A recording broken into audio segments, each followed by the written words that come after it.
Canada, উনি বলেছে হুজুর আমি জিজ্ঞেস করলাম মাসে বেতন কত দেয়, মোটামুটি চলেনি প্রাথমিকভাবে আপনার। উনি বলছে হুজুর এখানে নগদে টাকা দিয়ে দেয়, কাজ করছি তো নগদ টাকা, কাজ করছি তো ঘন্টাওয়ারি টাকা দেয়। পড়েন সুবহানাল্লাহ। আতুল আজিরা আজরাহু ক্বাবলা আইয়া জিব্বা আরাকুহু, রাসূল বলেছেন শ্রমিকের গায়ের ঘাম শুকানোর আগে তার ন্যায্য মজুরি তাকে বুঝিয়ে দাও। আজকে কানাডা তারা কি মুসলিম কান্ট্রি? কথা বলে না। আজকে যুক্তরাষ্ট্র, যুক্তরাজ্য, এই উন্নয়নশীল উন্নত রাষ্ট্রগুলো যারা পৃথিবীকে নিয়ন্ত্রণ করে, তারা আজকে রাসূলুল্লাহর এই হাদিসটাকে মেনটেন করে আজকে তারা সমৃদ্ধ। তাদের দেশে আমাদের যে শ্রমিকরা কাজ করতে যায়, গোলামি করতে যায়, তারা নিজেরাও সমৃদ্ধ। এবং ওই সব রাষ্ট্রগুলো যাওয়ার জন্য আমরা জীবন পর্যন্ত পথের মধ্যে দিয়ে চলে আসি। কথা বলেন ঠিক কিনা? রাসূলুল্লাহর হাদিস তারা মেনে চলার কারণে আজকে তারা সমৃদ্ধ হয়েছে। এই জন্য প্রিয় ভাইরা, আসুন আসুন আমরা এই শিক্ষার আলোকে আমাদের শ্রমিকদেরকে মর্যাদা দিই, সম্মান দিই। তাদেরকে বলবেন আপনি হিরো। শ্রমিক যদি আপনি বলে হিরো বলেন শ্রমিককে, তার বুকটা কত বড় হয়ে যায়। সে চিন্তা করে এই সমাজে আমাকে সম্মান দেওয়ার মতো কিছু লোক এখনো আছে। দিবেন তো ইনশাল্লাহ? এদেরকে বুকে নেবেন, এদেরকে আপনি আপনার ঘরে জায়গা দিবেন। আপনার ঘরে দামি জাজিম আছে, একদিন বলেন চলো আমার ঘরে এক কাপ চা খাই আসো, চা খাওয়াই তিনি তোমার, চা খাওয়াইয়া তারা খাটের মধ্যে শোয়া দেন, বলে কেমন লাগলো, ভালো লাগছে, সে খুশি হয়ে যাবে। ভাই এত দামি জাজিম সে পায় নাই, এত ভালো পালং খাট সে পায় নাই, এত দামি সোফা সে পায় নাই। আমরা এখন ইংরেজি যে মাসে উপনীত হয়েছি, ইংরেজি এই মাসের নাম কি? সবাই বলে নাই কোন মাস? মে মাস। কি বলেন ঠিক কিনা? মে মাস হলো সমগ্র বিশ্বের মানুষদের জন্য, সমগ্র বিশ্বের পরিশ্রমী মানুষদের জন্য, পৃথিবীর সকল নির্যাতিত, নিপীড়িত, ক্ষুধার্ত, অধিকার বঞ্চিত, পদবঞ্চিত সকল শ্রমিকদের দিবসকে বলা হয় মে দিবস।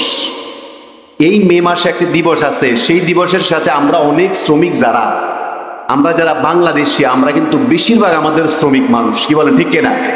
আমরা একদিন শ্রম না দিলে আমাদের পেটে খাবার জুটে না, আমাদের সন্তান সন্ততির পেটে খাবার জুটে না। আমরা কি এমন শ্রেণীর মানুষ নয়? প্রিয় ভাইরা আমার, আমাদের প্রতিটি ঘরে ঘরে শ্রমিক আছে, প্রতিটি বাড়িয়ে বাড়িয়ে শ্রমিক আছে, প্রতিটি পাড়ায় পাড়ায় শ্রমিক আছে না নাই? কিন্তু মে মাসে যে শ্রমিকদের জন্য একটা দিবস আছে আন্তর্জাতিক ভাবে, এটা আমরা অনেকে জানিয়ে না। কি বলেন ঠিক কিনা? প্রিয় ভাইরা আমার, সম্মানিত উপস্থিতি আমার, মে মাসের 1 তারিখ এটাকে আন্তর্জাতিক বলা হয় মে 1 ইন্টারন্যাশনাল ওয়ার্কার্স ডে, অথবা এটাকে বলা হয় লেবার ডে। ইন্টারন্যাশনাল কি? লেবার ডে বলা হয়, আন্তর্জাতিক শ্রমিক দিবস। আন্তর্জাতিক শ্রমিক দিবসটা হলো এমন একটা দিবস, যেই দিবসের প্রেক্ষাপটটা হলো সমগ্র বিশ্বের অধিকার বঞ্চিত, নির্যাতিত, নিপীড়িত যে শ্রমিকরা তাদের ন্যায্য মূল্য পায় না, যে শ্রমিকরা তাদের অধিকারটুকু পায় না, দিনের পর দিন মাথার ঘাম পায়ে পেলে দিনের পর দিন তারা নিজের জামা কাপড় ভিজিয়ে পরিশ্রম করে যাচ্ছে। মৎস্য শ্রমিক, পরিবহন শ্রমিক, তারপরে নির্মাণ শ্রমিক, বিভিন্ন পেশার শ্রমিক আমাদের সমাজে, আমাদের দেশে আছে না নাই? তারা আমাদের সৌন্দর্যের জন্য সামান্য বিনিময়ে, সামান্য মজুরির বিনিময়ে আমাদের ঘর বাড়ি, আমাদেরকে আনন্দিত করার জন্য, আমাদের পরিবেশকে সৌন্দর্যমণ্ডিত করার জন্য তারা নিজেদের যে ক্রিয়েটিভিটি, নিজের যোগ্যতা, দক্ষতা, নিজেদের কোয়ালিটি, কোয়ান্টিটি, কোয়ালিফিকেশন সব কিছু তারা সর্বোচ্চ পরিশ্রম করে তারা প্রদর্শন করার চেষ্টা করে একজন শ্রমিক। কি বলেন ঠিক কিনা? সেটা যেই পেশা শ্রেণীর হোক না কেন। প্রিয় ভাইরা আমার, গার্মেন্টস শ্রমিকরা আজকে দিনের পর দিন তারা সামান্য মজুরিতে পরিশ্রম করেও আজকে তারা তাদের ন্যায্য অধিকারটুকু পায় না। আজকে যারা সিলেটের চা শ্রমিক, সেই চা শ্রমিকের আপনি বিশ্বাস করতে পারবেন না, এখনো সারাদিন পরিশ্রম করে 100-150 টাকার মজুরি, এটা আমাদের এই অঞ্চলে একটা অবিশ্বাস্য ব্যাপার, অগ্রহণযোগ্য ব্যাপার। কি বলে ঠিক কিনা? বাংলাদেশের মতো এমন একটা উন্নয়নশীল রাষ্ট্রে আজকে আজও শ্রমিকরা 100-150 টাকা মজুরিতে কাজ করে, এটা ভাবতেই আমাদের জন্য লজ্জার বিষয়। কি বলেন ঠিক কিনা? প্রিয় ভাইরা আমার, আপনারা জানেন মৌলভীবাজারের সোনারুঘাট মাধবপুরের যিনি এবার এমপি হয়েছেন, সৈয়দ সাইদুল হক সুমন, তিনি শ্রমিকদেরকে উজ্জীবিত করার জন্য একটা কথা বলেছেন। তিনি বলেছেন, ও আমার শ্রমিকেরা, 150 টাকা 100 টাকার মজুরিটাকে একবার জীবন দিয়ে 300 টাকা করে দাও, আর তোমাকে সংগ্রাম করতে হবে না। প্রিয় ভাইয়ের আমার দেশের শ্রমিকেরা আজও অবহেলিত, আজও নির্যাতিত। শুধু আমাদের দেশে নয়, আজও উন্নত বিশ্বের অনেকগুলো দেশে শ্রমিকরা অবহেলিত, নির্যাতিত। এই শ্রমিক দিবস কিভাবে এলো? শ্রমিক দিবসের একটা খুবই মর্মান্তিক একটা পটভূমি আছে, আমরা অনেকে জানি না। প্রিয় ভাইয়ের আমার, অথচ আমাদের প্রতিটি ঘরে ঘরে শ্রমিক, আমাদের পাড়ায় পাড়ায় শ্রমিক, আমাদের বাড়িয়ে বাড়িয়ে শ্রমিক, আমাদের সমাজে শ্রমিকের অভাব নাই। যে শ্রমিকেরা কাজ না করলে তাদের পেটে খাবার জুটে না। 1986 সালের ঘটনা বলছি আমি। এই মে দিবস, মে 1 ইন্টারন্যাশনাল, 1886, মাশাআল্লাহ, ধন্যবাদ। 1886 সালে আমেরিকার শিকাগোতে হে মার্কেটে শ্রমিকেরা তাদের মজুরির জন্য, ন্যায্য অধিকারের জন্য, ন্যায্য মজুরির জন্য 1886 সালে তারা আন্দোলন করেছে, সংগ্রাম করেছে। সেই আন্দোলনরত শ্রমিকদের উপরে আমেরিকাতে গুলিবর্ষণ হয়েছে, অসংখ্য শ্রমিকেরা সেখানে জীবন দিয়েছে, আহত হয়েছে তাদের অধিকার আদায়ের জন্য। কি অধিকার? তারা তাদের ন্যায্য মজুরিটুকু পাওয়ার জন্য। পরিশ্রম করার একটা মানুষের সহনীয় মাত্রায়, মানুষের পরিশ্রম করার একটা সহনীয় মাত্রা আছে। আচ্ছা বলেন তো দেখি, যেই পিকআপ কিংবা যেই ভ্যান গাড়ি নিতে পারবে 5 টন, তার উপরে যদি 20 টন দিয়ে দেওয়া হয়, এটা কি তার বহন করা সম্ভব হবে? কোনোভাবে সম্ভব হবে না। একজন মানুষ পরিশ্রম করতে পারবে 6 থেকে 8 ঘন্টা, তার উপরে যদি তাকে 10 ঘন্টা 12 ঘন্টা চাপিয়ে দেওয়া হয়, এটা একজন শ্রমিকের জন্য আসলেই একটা জুলুম নয় কি? আল্লাহ রাব্বুল আলামিন কুরআনুল কারীমে কি বলছে শুনেন। আল্লাহ রাব্বুল আলামিন বলেন, লা ইউকাল্লিফুল্লাহু নাফসান ইল্লা বুসআহা লাহা মা কাসাবাত ওয়া আলাইহা মাকতাসাবাত। এই আয়াতের মধ্যে রাব্বুল আলামিন বলেন, আমি আমার বান্দাদের উপর এমন কোন বোঝা চাপিয়ে দেই না যেই বোঝা বান্দারা বহন করতে পারবে না। পড়েন না আল্লাহু আকবার। তৎকালীন সময় 1886 সালে শ্রমিকদের পরিশ্রম করতে হতো 18 ঘন্টা। আপনি কল্পনা করতে পারেন? 18 ঘন্টা পরিশ্রম করার জন্য তাদেরকে চাপ দেওয়া হতো, তারপরেও ন্যূনতম একটা পারিশ্রমিক তাদেরকে দেওয়া হতো। তারা সহ্য করে নাই।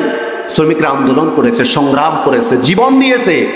শ্রমিক নেতাদেরকে ফাঁসিতে ঝুলানো হয়েছে শুধু আন্দোলন করার দায়ে। এরপরে তাদের শ্রমিকদের শ্রম ঘন্টা করা হয়েছে 8 ঘন্টা। পড়েন আলহামদুলিল্লাহ। এটা একটা সহনীয় মাত্রায়, কি বলেন, ঠিক কিনা?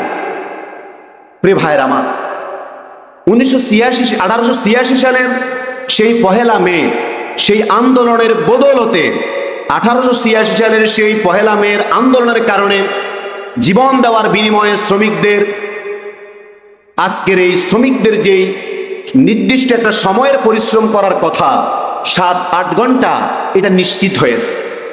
এখন যদি যারা শ্রমিক, আমার অনেক শ্রমিক ভাই জানে না, বাংলাদেশে শ্রমিকদের কর্মঘণ্টা আমার মনে হয় যে 8 ঘন্টার বেশি নাই, খুব বেশি। কি বলেন, ঠিক কিনা? এটা যে হয়েছে আমাদের অনেক শ্রমিক জানে না কিভাবে তাদের এই ন্যায্য, এই মজুরি, তাদের এই শ্রম ঘন্টা নিশ্চিত হয়েছে। এটা শ্রমিকদের জানার দরকার আছে না নাই? এখন পর্যন্ত সমগ্র বিশ্বে শ্রমিকদের যে ন্যায্য মজুরি, শ্রমিকদের যে অধিকার, এটা এখন পর্যন্ত নিশ্চিত হয় নাই। কিন্তু শ্রমিকরা অক্লান্ত পরিশ্রম করার পরেও আমাদের এই শ্রমিকরা সমাজের মধ্যে মূল্যায়ন পায় না। কি বলেন, ঠিক কিনা? শ্রমিকদের সাথে আমরা অনেকে আছি, যারা কৃষক আছে, যারা মৎস্য শ্রমিক আছে, যারা অটো ড্রাইভার আছে, সিএনজি ড্রাইভার আছে, যারা সুইপার আছে, যারা ক্লিনার আছে। আমরা এদের সাথে হাত দিয়ে আমরা মুসাফা করি না। তাদের সাথে মুসাফা করতে আমাদের ঘৃণা লাগে অনেকের, তাদেরকে আমরা বুকে টেনে নেই না। কি বলেন, আছে না নাই? প্রিয় ভাইরা আমার, অথচ আমরা যদি একজন সত্যিকারে ইমানদার হয়ে থাকি, সত্যিকারের একজন রাসূল প্রিয় হয়ে থাকি, আমাদের উচিত হবে শ্রমিকদের সাথে আমরা শ্রমিকদের সাথে আমরা ঘৃণাহীনভাবে দ্বিধাহীন চিত্তে সকল প্রকার ভেদাভেদ ভুলে গিয়ে শ্রমিকদেরকে বুকে টেনে নেওয়ার দরকার আছে না নাই? প্রিয় ভাইরা আমার, আপনি একটা সুন্দর জামা পরেছেন, কিংবা আপনি একজন শিক্ষিত মানুষ, একজন শ্রমিক মানুষ, রিক্সা চালক, আপনি যদি তাকে বুকে জড়িয়ে নেন, তার বুকটা অনেক বড় হয়ে যাবে কি যাবে না? কথা বলে না সবাই? ভালো লাগবে কি লাগবে না? রাসূলের শিক্ষা বলছি আমি। প্রিয় ভাইরা আমার, একজন ইসলামী একজন আন্দোলনের নেতার কথা আমি বলছি আপনাদেরকে, বিশ্বের একজন ইসলামী আন্দোলনের নেতা। একদিন ওনার কলিগকে নিয়ে ওনার মাইক্রোবাসে করে উনি রাস্তা ক্রস করছিলেন, রাস্তা দিয়ে যাচ্ছিলেন। তিনি দেখতে পেলেন রাস্তার পাশে কিছু সুইপার, কিছু ক্লিনার, যারা আমাদের বাসাবাড়ির ময়লা আছে না নাই? সবাই কথা বলে না, ময়লা আছে না নাই? আমরা ব্যবহার করার পরে আমরা যে অতিরিক্ত যে খারাপ বর্জ্যগুলো যেগুলা পেলে দেই, এগুলা কারা নেয়? সুইপারেরা নেয়, ক্লিনাররা নেয়। এরকম ট্রাকের মধ্যে বেলসা দিয়ে ময়লা উঠাচ্ছে কতগুলো শ্রমিক। চিন্তা করে দেখেন, একজন প্রকৃত রাসূলের আদর্শ যারা লালন করবে, যারা ইসলামী শ্রমনীতি চাইবে, যারা শ্রমিকদের অধিকার নিশ্চিত হোক, যারা এটা চাইবে, তারা অবশ্যই শ্রমিকদেরকে নিজের ভাইয়ের মতো জানতে হবে। শ্রমিক এবং নিজের মাঝে কোনো প্রকার ভেদাভেদ রাখতে পারবে না। এটা ইসলাম কখনো বৈষম্য পছন্দ করে না। সকল প্রকার বৈষম্যের ভেদাভেদকে, বৈষম্যের পাহাড়কে চিরতরে ভেঙে চুরমার করে দেওয়ার জন্য প্রিয় নবী মুহাম্মদ সাল্লাল্লাহু আলাইহি ওয়াসাল্লাম পৃথিবীতে এসেছেন।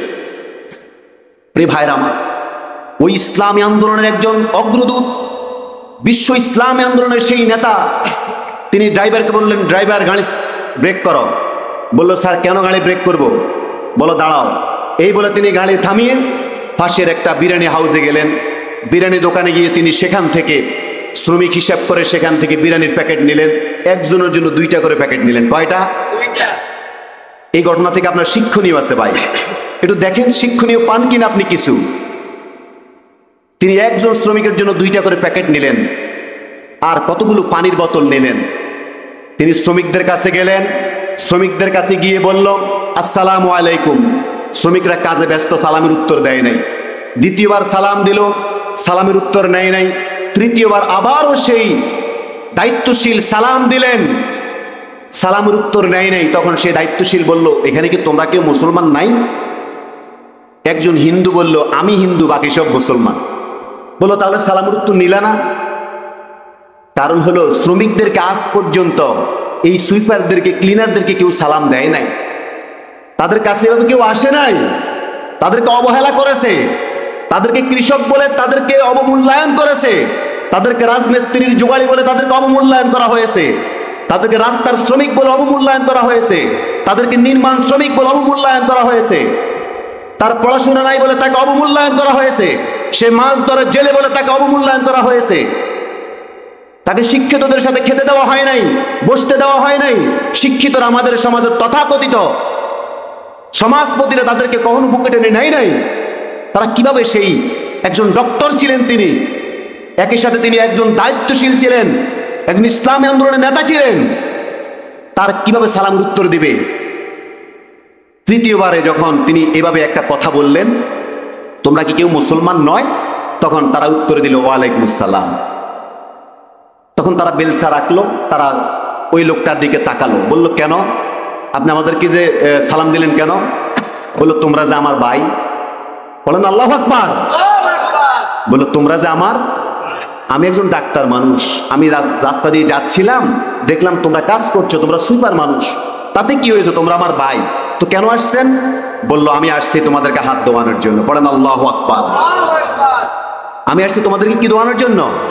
যতটুকু বললাম এতটুকুতে শিক্ষা পেয়েছেন কিনা বলেন? একটা শিক্ষা পেয়েছেন কিনা বলেন? বললাম, আমি যে তোমাদের ভাই, আমি একজন ডাক্তার, তোমরা সুইপার, কেন আসছেন? তোমাদেরকে একটু হাত দোয়াবো। পড়েন আল্লাহু আকবার। তোমাদের একটু কি দোয়াবো? সুইপারদের হাত দোয়াতে এসেছেন একজন ডক্টর।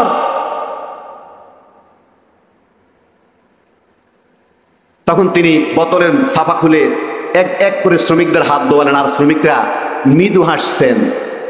তারা হাসছেন কেন? তারা হাসছেন অবাক হয়ে, এটা কিভাবে সম্ভব? How can this possible? এটা কিভাবে সম্ভব আমাদেরকে হাত দোয়াবে? বললো, আমি তোমাদের জন্য একটু খাবার নিয়ে এসেছি। তারা নিতে চায় না, কারণ পথের মধ্যে অপরিচিত লোকে কিছু দিলে আমরা খাইতে চাই? খেতে চাই না। তিনি বললেন ঠিক আছে। ও ডক্টর বললেন, একই সাথে তিনি দায়িত্বশীল, তিনি বললেন ঠিক আছে, তোমরা যদি আমাকে সন্দেহ করো তাহলে যেই প্যাকেট থেকে তোমরা আমাকে বলবে সেই প্যাকেট থেকে আমি বিরিয়ানি আগে যাত্রা করে খাবো। তারা বলল না না ঠিক আছে, আমরা আপনাকে বিশ্বাস করলাম। প্রিয় ভাইরা আমার, তাদের হাতে প্রথমে তাদেরকে একটা বিরিয়ানি দিল, একটা প্যাকেট বিরিয়ানি দিল। আবার প্রত্যেক শ্রমিক আরেক প্যাকেট বিরিয়ানি দিয়ে বলল, একটা তুমি খাবে এখন, আর একটা তোমার পরিবারের জন্য নিয়ে নিবে। বলেন সুবহানাল্লাহ। বলেন তো দেখি, আমরা যদি আমাদের সমাজের প্রত্যেকটা পেশা শ্রেণীর শ্রমিকের সাথে, আমরা সমাজের যারা সমাজপতি, আমরা যারা রাষ্ট্রপতি, আমরা যারা দায়িত্বশীল ব্যক্তিবর্গ আছি, আমরা যারা অর্থ সম্পদশালী আছি, আমরা যদি আমাদের সমাজের প্রত্যেকটা পেশা শ্রেণীর শ্রমিকদের সাথে এভাবে আচরণ করতে পারি, তাহলে একটা সমাজ সোনালী সমাজে পরিণত হবে কি হবে না? সবাই বলে না হবে কি হবে না? ভাই আমার বলতে পারেন, অনেকের প্রশ্ন আসতে পারে যে হুজুর আল্লাহ এটা কেমন আচরণ করলেন? কাউকে রাখলেন 10 তলায়, কাউকে রাখলেন 22 তলায়, এটা কিভাবে সম্ভব? আল্লাহ কোরআনে সেটাও জানিয়ে দিয়েছেন। পড়েন না আল্লাহু আকবার। কাউকে আল্লাহ রাব্বুল আলামিন ধনী বানিয়েছেন, কাউকে গরিব বানিয়েছেন, কাউকে রাজা বানিয়েছেন, কাউকে প্রজা বানিয়েছেন, কাউকে আবার আল্লাহ রাব্বুল আলামিন শ্রমিক বানিয়েছেন, কাউকে মালিক বানিয়েছেন। পড়েন না সুবহানাল্লাহ। কেন? কারা যারা মালিক আছে প্রত্যেকেই যদি এক একটা মেল ফ্যাক্টরির মালিক হয়ে যায় আমরা, তাহলে মেল ফ্যাক্টরিগুলোতে উৎপাদন করার যেই ইউটিলাইজ করার লোক লাগবে কি লাগবে না? সবাই বলে না লাগবে কি লাগবে না? এই যে আমাদের এখানে স্বপন ভাই একটা, এটা কি বলা হয়, ব্লকের একটা কারখানা দিছে। এটা এই অঞ্চলের জন্য একটা শিল্প প্রতিষ্ঠান। এটাকে এই অঞ্চলটাকে আরো বেশি সমৃদ্ধ করেছে, এটা আমি মনে করি। এখন যদি সবাই যদি স্বপন ভাইয়ের মতো এক একটা ব্লকের কারখানার মালিক হয়ে যায়, তাহলে এই ব্লকের কারখানাগুলোতে কাজ করবে কারা? কি বলে ঠিক কিনা? প্রিয় ভাইয়ের আমার, প্রিয় তাওহীদি জনতা, আল্লাহ বলছেন কেন? শুনো, রব্বুল আলামিন বলেন নাহনু কসামনা, ও দুনিয়ার মানুষেরা, আমি রব্বুল আলামিন কেন এই তারতম্য, এই ক্যাটাগরিগুলো আমি তৈরি করেছি? শোনো, নাহনু কসামনা বাইনাহুম মাঈশাতাহুম ফিল হায়াতিদ দুনিয়া, আমি আল্লাহ রাব্বুল আলামিন দুনিয়ার জীবনে মানুষদেরকে বিভিন্ন পেশা শ্রেণীতে ভাগ করে দিয়েছি, বিভিন্ন ক্যাটাগরিতে ভাগ করে দিয়েছি, এক একজনকে এক একটা পেশার জন্য নির্বাচিত করেছি। নাহনু কসামনা বাইনাহুম মাঈশাতাহুম ফিল হায়াতিদ দুনিয়া ওয়া রাফা'না বা'দাহুম ফাওকা বা'দ। পড়েন আল্লাহু আকবার। কেন আমি ভাগ করে দিয়েছি? শুনো, যাতে করে তোমরা একজন আরেকজনের মাধ্যমে উপকার নিতে পারো। পড়েন সুবহানাল্লাহ। ধনীরা যাতে করে গরিবদের মাধ্যমে কিছু উপকার নিতে পারে, যারা মালিক শ্রেণী আছে মালিক শ্রেণী যাতে করে গরিব শ্রমিকদের মাধ্যমে কিছু উপকার নিতে পারে, যারা রাজা আছে প্রজার মাধ্যমে তারা যাতে করে রাজার আসনে বসতে পারে। আমি রব্বুল আলামিন এই জন্য নাহানু কসামনা বাইনাহুম মাঈশাতাহুম ফিল হায়াতিদ দুনিয়া, আমি আল্লাহ তাআলা এই বৈচিত্র্যময় পৃথিবী আমি আল্লাহ তৈরি করে দিয়েছি। এই বৈচিত্র্য নিদর্শন, এই সিস্টেম আমি আল্লাহ চালু করেছি। বলেন সুবহানাল্লাহ। সুবহানাল্লাহ। প্রিয় ভাইরা আমার, প্রিয় বন্ধুগণ আমার, ইসলামী শ্রমনীতি যদি বাস্তবায়ন হয়ে যায়, তাহলে এই ক্যাটাগরিগুলোতে কোনো প্রকার বৈষম্য থাকবে না।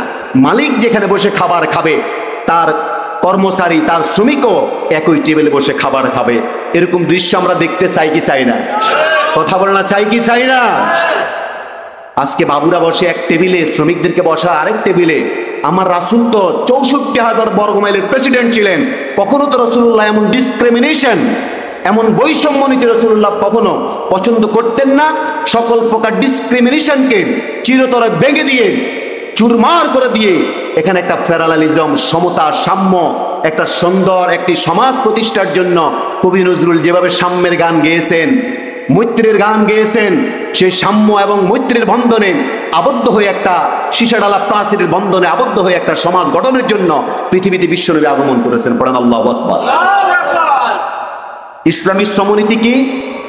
যেই সমাজে যেই নীতির মাধ্যমে শ্রমিকদের মর্যাদা, শ্রমিকদের অধিকার, শ্রমিকদের মজুরি, শ্রমিকদের ন্যায্য মূল্য, শ্রমিকদের যোগ্যতা অনুযায়ী তাদের পদমর্যাদা এটা নিশ্চিত হবে, এটাকে বলা হয় ইসলামী শ্রমনীতি।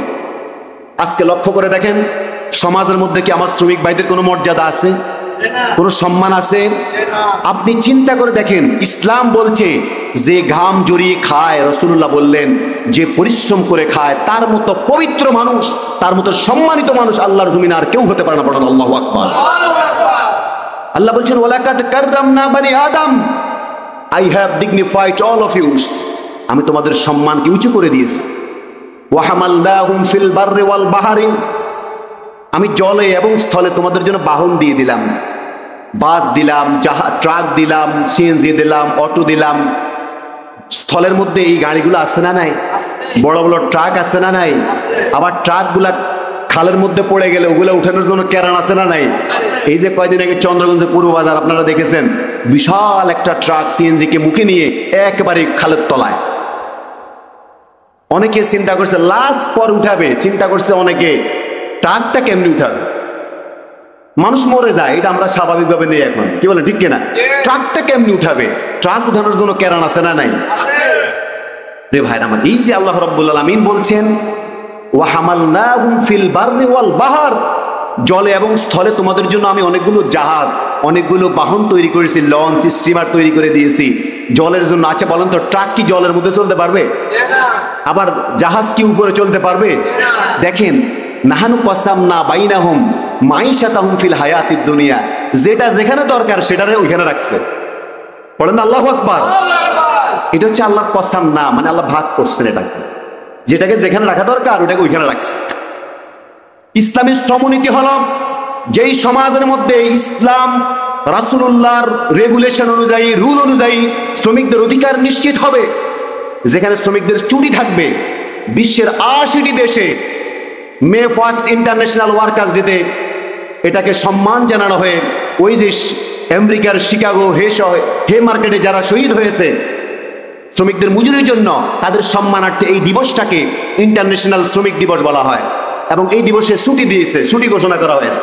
আপনি চিন্তা করে দেখেন, আমরা যদি রাসূলুল্লাহর 1450 বছর আগের রেখে যাওয়া ইসলামী শ্রমনীতি যদি সমাজে বাস্তবায়ন করতে পারতাম, তাহলে 1886 সালে 1 মে আমার মনে হয় না আমেরিকাতে এমন ভয়াবহ একটা আন্দোলন হতে পারত, সেখানে শ্রমিকরা জীবন দিতে হতো। কি বলেন ঠিক কিনা? সবাই কথা বলেন না কেন? কি বলেন ঠিক কিনা? প্রিয় ভাইরা আমার, রাসূলুল্লাহ বলছেন কত চমৎকার কথা। ও আমার শ্রমিক ভাইরা, আমার বিশ্বাস আমার মসজিদে সকল পেশা শ্রেণীর শ্রমিক আছে। আল্লাহ রাসূল সাল্লাল্লাহু আলাইহি ওয়াসাল্লাম বলছেন আল কাসিবু হাবিবুল্লাহ, ও আমার উম্মতেরা, তোমাদের মধ্যে যেই সকল উম্মত নিজের মাথার ঘাম পায়ে ফেলে পরিশ্রম করো, কাজ করতে করতে নিজের হাতগুলো শক্ত হয়ে গেল, নিজের শরীরগুলো কালার পরিবর্তন হয়ে গেল, কাজ করতে করতে জামা কাপড় ভিজে যায় ঘামের কারণে, ও আমার শ্রমিক উম্মতেরা, তোমরা হলা আমার রব্বুল আলামিনের বন্ধু, আমার রব্বুল আলামিনের বন্ধু। পড়েন সুবহানাল্লাহ। যারা কাজ করে খায়, পরিশ্রম করে খায়, এই মানুষগুলো হলো নিরেট মানুষ সমাজে। এরা কারো গীবত করার সময় পায় না, এরা কারো থেকে ঘুষ খাওয়ার সুযোগ নাই, কারো দালালি করার সুযোগ নাই, সালিশ করে দালালি করার এদের সুযোগ নাই। দুই পক্ষ থেকে টাকা নিয়ে সালিশ ডিসমিস করে দেবে, এরকম এদের কি মেন্টালিটি, এদের যোগ্যতাও নাই, আছে কিনা বলেন? এরা হলো আল্লাহর বন্ধু। পড়েন সুবহানাল্লাহ। পৃথিবীতে যত নবী এসেছেন, প্রতিটি নবী এক একটা পেশার অধিকারী ছিলেন। আদম আলাইহিস সালাতু ওয়াস সালাম, তিনি একজন কৃষক মানুষ ছিলেন, তার সন্তানেরা কৃষিকাজ করতেন। হযরতে দাউদ আলাইহিস সালামের পরে শীশ আলাইহিস সালাতু ওয়াস সালাম, তিনিও ছিলেন একজন কৃষক মানুষ। হযরতে ইব্রাহিম আলাইহিস সালাতু ওয়াস সালাম, যাকে বলা হয় মিল্লাতে আবিকুম ইব্রাহিম, তোমাদের জাতির পিতা ইব্রাহিম বলা হয়, সেই জাতির পিতা ইব্রাহিম আলাইহিস সালাম হলো বিশ্ব মুসলমানদের জাতির পিতা ইব্রাহিম আলাইহিস সালাম হলো একজন রাজমিস্ত্রি ছিলেন। পড়েন সুবহানাল্লাহ। একাধারে তিনি আল্লাহর ঘরের একজন জাড়ুদার ছিলেন। পড়েন সুবহানাল্লাহ। ওনার সন্তান ইসমাইল ছিলেন একজন কাবা ঘরের, আল্লাহর ঘরের জাড়ুদার। আর আমরা কি করি? সব দায়িত্ব হুজুরের, সব দায়িত্ব খাদেমের। এই খাদেম সাহেব, ইয়ান্দি বালু কিল্লাই, ইয়ান্দি ফিপলা কেন, এখান দিয়ে প্যান চালু কেন, ওখান দিয়ে তালা খোলা কেন? কেন ভাই? আমরা কি একটু শরীক হতে পারি না আল্লাহর ঘরে? কথা বলে না কেন? একটা বাতি জ্বলতেছে, আপনি বন্ধ করে দেন। কি বলেন, ঠিক কিনা? আপনার চোখে যেটা অসঙ্গতি মনে হয় সেটা আপনার সমাধান করে দেন ক্যাপাসিটি অনুযায়ী। পৃথিবীতে অসংখ্য নবীরা বিভিন্ন পেশা নিয়ে এসেছেন। দাউদ আলাইহিস সালাম, যিনি লোহাকে তিনি ধরলে লোহা গলে যেতেন, এটা দাউদ নবীর একটা মুজিজা ছিল। পড়েন আল্লাহু আকবার। লোহা পিটিয়ে তিনি জীবিকা নির্বাহ করে দুনিয়া থেকে চলে গেছেন খাওয়া দাওয়া করে। পৃথিবীর সেরা মানুষ ছিলেন তারা। হযরত সুলাইমান আলাইহিস সালাম ছিলেন একজন নেতৃত্ব সম্পন্ন লোক, দায়িত্বশীল ছিলেন, রাজা ছিলেন। জুলকারনাইন, তিনি একজন রাজা ছিলেন, পৃথিবী শাসন করেছেন। হযরত ঈসা আলাইহিস সালাম একজন চিকিৎসক ছিলেন। হযরত মূসা আলাইহিস সালাম রাখাল ছিলেন। আমাদের প্রিয় নবী মুহাম্মদ রাসূলুল্লাহ সাল্লাল্লাহু আলাইহি ওয়াসাল্লাম ছিলেন একজন রাখাল মানুষ, একজন শ্রমিক মানুষ। কাঠ কেটে সামান্য দিরহামের বিনিময়ে জীবন পরিচালনা করেছেন। পড়েন আল্লাহু আকবার। এই লোকটাই আবার প্রেসিডেন্ট ছিলেন ৬৪,০০০ বর্গ মাইলে। আবার রাসূলুল্লাহ পানি সেচ দিয়েছেন, পানি সেচ দিয়ে সামান্য দিরহামের বিনিময়ে এই পেট চালিয়েছেন। আবার সামান্য অর্থের বিনিময়ে তিনি রাখালের কাজ করেছেন, বকরি চলিয়ে জীবন নির্বাহ করেছেন। হারাম টাকার চাইতে কৃষি কাজ করেন, মেতরি করেন, মুসির কাজ করে জীবন নির্বাহ করে, এটা অনেক বেশি সম্মানের। কথা বলে না কেন? রে ভাইরা আমার, হারাম টাকা উপার্জন করবো না, বেকার থাকবো না। আমার অনেক সম্পত্তি হতে পারে, আমি নিজে চেষ্টা করবো কিছু কাজ করার জন্য, শরীরও ভালো থাকবে, ফিজিক্যাল এক্সারসাইজ হবে। কি বলেন, ঠিক কিনা? আসুন প্রিয় ভাইরা আমার, ইসলামী শ্রমনীতির প্রতি আমরা লক্ষ্য দিই। আমরা ইসলামী শ্রমনীতি নিশ্চিত হলে শ্রমিকদের অধিকার নিশ্চিত হবে। মনে রাখবেন, এই শ্রমিকরাই পারে একটা এলোমেলো সমাজটাকে তারা বিক্ষিপ্ত করতে। এই শ্রমিকদের অন্তরটা নিরেট, পরিষ্কার। এই শ্রমিকরা যোগে যোগে এই পৃথিবীর ইসলাম কায়েমের পিছনে ১৪০০ বছর আগের ইতিহাস যদি আপনি পড়েন, আপনি দেখবেন শ্রমিকরাই ইসলাম কায়েমের জন্য যোগে যোগে চেষ্টা করেছে। মক্কাকে ইসলামী রাষ্ট্র প্রতিষ্ঠার জন্য, মদিনাকে ইসলামী রাষ্ট্র প্রতিষ্ঠার জন্য ৬৪,০০০ বর্গ মাইলের মধ্যে সমগ্র বিশ্বের মধ্যে যারা কালেমার বাণী, তাওহীদের বাণী, দ্বীনের বাণী প্রচার করেছেন, প্রত্যেকটা সাহাবী ছিল শ্রমিক মানুষ, খেটে খাওয়া মানুষ। পড়েন আল্লাহু আকবার। হযরত যায়েদ রাদিয়াল্লাহু তাআলা আনহু শ্রমিক ছিলেন। হযরত ওমর গর্ব করে বলতেন, আমি ওমর, আমি একজন রাখাল, আমি একজন শ্রমিক। ওমর গর্ব করে বলতেন। সেই ওমর ৬৪,০০০ বর্গ মাইলের প্রেসিডেন্ট হওয়ার পরেও ওমরের গায়ের মধ্যে তালি দেওয়া জামা ছিল। ওমর চাইলে সেই সময়ের সবচাইতে দামি কাপড়ের জামা পরতে পারতেন কি পারতেন না? কিন্তু পরেছেন? পরে নাই। তারা কি করছে? ইসলামী শ্রমনীতি বাস্তবায়নের কাজ করছে। তাহলে আমি বলতে চাই, পৃথিবীতে ইসলাম আজ থেকে ১৪৫০ বছর আগেও যারা ইসলাম প্রতিষ্ঠার জন্য কাজ করেছেন, যে সাহাবীরা, তারা রাসূলের সাহাবী ছিলেন। তারা যোগে যোগে রাসূলের সাহাবীরা ইসলাম প্রচারের জন্য কাজ করেছেন, দ্বীন কায়েমের কাজ করেছেন। আজও যারা শ্রমিক মানুষ, এই মানুষগুলোকে ইসলাম বুঝিয়ে দিতে পারলে এরা আমল করে খুব নিরেটভাবে। কি বলেন, ঠিক কিনা? এদের ভিতরে আপনি শিরক ঢুকাতে পারবেন না। এরা তাওহীদ যদি চিনতে পারে, আমার দেশের শ্রমিকেরা, আপনি এদেরকে বোকা বানায়া খাজা বাবার সেজদা দিবেন, মাজারের মধ্যে সেজদা দেওয়াবেন, এইটা আমার দেশের শ্রমিকদের দ্বারা সম্ভব হবে না। কথা বলেন না, ঠিক কিনা? আপনি এই দেশের শ্রমিকদের ইসলাম বুঝাইয়া দেন, তাদেরকে আপনি হিন্দুদের মূর্তির কাছে নিতে পারবেন না। আওয়াজ দিয়ে বলেন না, ঠিক কিনা? আপনি এই দেশের শ্রমিকদেরকে ঈমান বুঝিয়ে দেন, তাদেরকে আপনি কুফরি করাতে পারবেন না। প্রিয় ভাইরা আমার, এই জন্য আমার শ্রমিক ভাইরা, রাসূলের যে সাহাবীরা, হযরতে বেলাল, হযরতে যায়েদ রাদিয়াল্লাহু তাআলা আনহু, এভাবে অসংখ্য সাহাবারা রাসূলের খেদমত করেছে, কৃষিকাজ করেছে, রাখালের কাজ করেছে। আবার তারা ঠিক মতো সময় মতো ঘোড়ার পিঠে উঠে তাগুতের বিরুদ্ধে, সকল প্রকার তাগুতের বিরুদ্ধে তারা সংগ্রাম করেছে। যেই কাজটি করে গেছেন পৃথিবীর সকল নবী আলাইহিস সালাম। পড়েন আল্লাহু আকবার। আল্লাহ বলছেন, ওয়ালাকাদ বাসনা ফি কুল্লি উম্মাতির রাসূলা আন ইবুদুল্লাহ ওয়াজতানিবুত তাগুত। পৃথিবীতে সকল নবীদেরকে প্রেরণ করার একটাই লক্ষ্য ছিল। সেটা হলো কি? পৃথিবী থেকে সকল তাগুতি মতবাদ, মানুষের মন গড়া মতবাদকে উপড়ে দিয়ে একমাত্র ইসলামী মতবাদ প্রতিষ্ঠা করার জন্য যেই জায়গাতে ইসলাম আছে সেই জায়গাতে তারা হাত দেবে। যেখানে ইসলাম আছে সেই জায়গা প্রত্যেকটা সেক্টরে ইসলামকে রাখার জন্য প্রত্যেকটা মতবাদের ঊর্ধ্বে ইসলামী মতবাদকে প্রতিষ্ঠা করার জন্য কাজ করে গেছেন প্রত্যেকটা নবী আর নবীদের অনুসারী ছিলেন প্রিয় নবী মুহাম্মদ সাল্লাল্লাহু আলাইহি ইসলামের সময় তার সাহাবীরা এই কাজ করে গেছেন। এটা হলো নবীওয়ালা কাজ, এটা হলো রাসূলওয়ালা কাজ। সুতরাং আমরা বর্তমান সময়েও সেই শ্রমিকরা আমাদের সমাজে, সেই রাসূল সাহাবীদের উত্তরসূরি শ্রমিকরা আমাদের সমাজে আছে না নাই? তাহলে আপনারা আল্লাহর দ্বীন প্রচারের জন্য, কালেমার বাণী প্রচারের জন্য, আল্লাহর দ্বীন কায়েমের জন্য আমরা প্রত্যেকেই কাজ করার দরকার আছে না নাই? প্রত্যেক শ্রমিক কাজ করার দরকার আছে না নাই? সেটা হলো কি, আপনি সৎ কাজের আদেশ দিবেন, অসৎ কাজের নিষেধ করবেন। এর মাধ্যমে সমাজ সুন্দর হয়ে যাবে, এর মাধ্যমে আল্লাহর বিধানগুলো সমাজে বাস্তবায়ন হয়ে যাবে। একটা সুখী সমৃদ্ধি একটা সমাজ গঠন হবে, সেখানে কোনো প্রকার ভেদাভেদ থাকবে না। ধনী গরিব, রাজা প্রজা, কোনো প্রকার ভেদাভেদ সবগুলো এই সমাজ থেকে উঠে যাবে। আমরা চাই কি চাই না? এমন একটা সমাজ আমরা চাই কি চাই না? আল্লাহ রাব্বুল আলামিন বলছেন, একটা সময় ফেরাউন তার জাতির লোকদেরকে কথা বলতে দিত না, তাদেরকে গোলাম বানিয়ে রেখেছে। ফাস্তাখাফফা কওমাহু, ফেরাউন মালিকের আসনে বসে সে নিজেকে রব দাবি করত, আর সকল শ্রমিকদেরকে সে মনে করত তারা তার গোলাম। নাউযুবিল্লাহি মিন যালিক।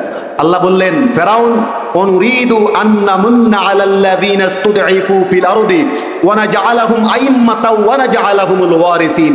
ফেরাউন মনে রেখো, এই নির্যাতিত নিপীড়িত রাখাল, কৃষক, এই মৎস্য শ্রমিক যারা আছে, একটা সময় এই মানুষগুলোর হাতে আমি আমার এই প্রিয় মিশরটাকে তুলে দেব। পড়েন আল্লাহু আকবার। অনুমাক্কিনা লাহুম ফিল আরদি, আল্লাহ সিদ্ধান্ত অনুযায়ী, ওয়াদা অনুযায়ী একটা সময় মুসা আলাইহিস সালাম একজন রাখাল ছিলেন না? কথা বলেন, রাখাল ছিলেন কিনা বলেন? মুসা আলাইহিস সালামের মতো একজন কাট্টা রাখালের হাতে, একাধারে যিনি নবী ছিলেন, তার জনবলের হাতে, জনগণের হাতে যারা শ্রমিক ছিলেন, যারা মাছ শিকার করে খেতেন, যারা রাখালের কাজ করে খেতেন, এই মুসা আলাইহিস সালামের উম্মতের হাতে একটা সময় মিশরের ক্ষমতাবার আল্লাহ রাব্বুল আলামিন তুলে দিলেন। পড়েন সুবহানাল্লাহ। আসুন আমরা সকলে আমাদের এই শ্রমিকদের অধিকার আমরা নিশ্চিত করি, কারণ এই শ্রমিকদের শরীরের ঘাম শুকানোর আগে তাদেরকে টাকাগুলো দিয়ে দেন ভাই। আল্লাহ রাসূল সাল্লাল্লাহু আলাইহি ওয়াসাল্লাম শ্রমিকদের ব্যাপারে একটা চমৎকার কথা বলে গেছেন, আতুল আজিরা আজরাহু ক্বাবলা আইয়া জিপ্পা আরাকুহু। পড়েন আল্লাহু আকবার।